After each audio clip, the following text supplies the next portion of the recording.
Question number first हमने complete कर लिया, क्वेश्चन नंबर सेकंड देखते हैं। देखो इन्होंने ये कहा हमसे कि ABCD एक चतुर्भुज है। यहाँ देखो ABCD क्या है, चतुर्भुज है, और AD बराबर है BD के। बेटा AD बराबर है किसके, BC के। ये AD भुजा और BC भुजा दोनों कैसी हैं, आपस में बराबर हैं। और उन्होंने कहा है DAB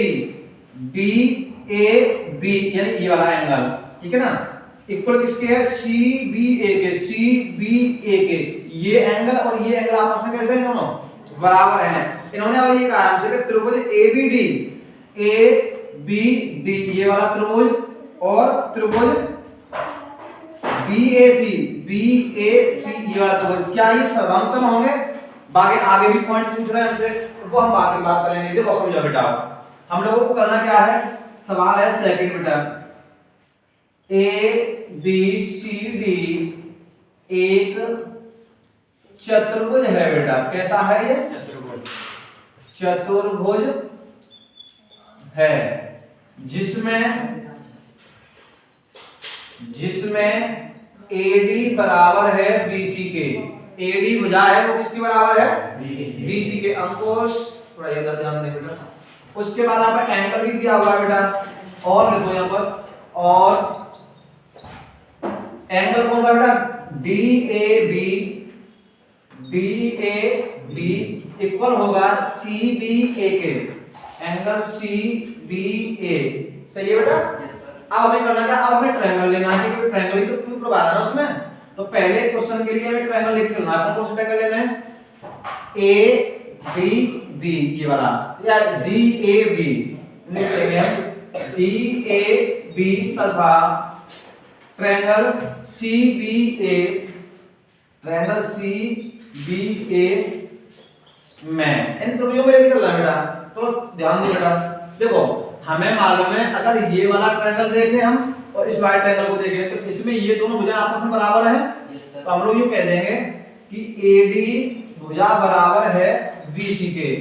AD किसके बराबर है, BC के। और बेटा एंगल ये और एंगल ये इक्वल है, तो हम ये लिखेंगे बेटा angle DAB equal angle CBA बराबर है बेटा। अब यहाँ देखो मैं हाईलाइट कर रहा हूँ बेटा, यहाँ से तो देखो ये त्रिभुज है AB और ये D, ये वाला त्रिभुज बदला बेटा, ये त्रिभुज है। इसमें देखो ये भुजा आ रही है कि नहीं आ रही, ये वाली भुजा। और इधर देखो, अब यहाँ से देखो ACB, इसमें भी ये भुजा आ रही है कि नहीं आ रही है, यानी कि AB भुजा दोनों में उभयनिष्ठ है। तो हम लोग यूं लिख देंगे AB बराबर AB, ये कैसी है, उभयनिष्ठ भुजा है बेटा। कैसी है ये, उभयनिष्ठ भुजा। अब ये भुजा आपकी उभयनिष्ठ हो गई बेटा।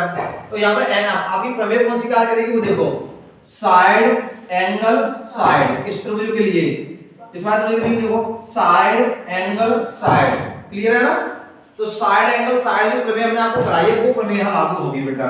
तो साइड एंगल साइड सर्वांग समता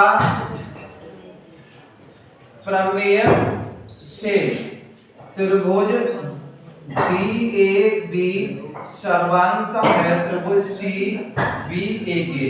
लो बेटा पहला पॉइंट आपका ये प्रूव हो गया, सत्यापित हो गया कि हाँ त्रिभुज DAB है वो CBA के कैसा है, सर्वांग सम है। अब इन्होंने अगले पॉइंट पे क्या सिद्ध करवाया बेटा कि क्या BD भुजा कहाँ है बेटा, ये BD भुजा AC भुजा के बराबर होगी।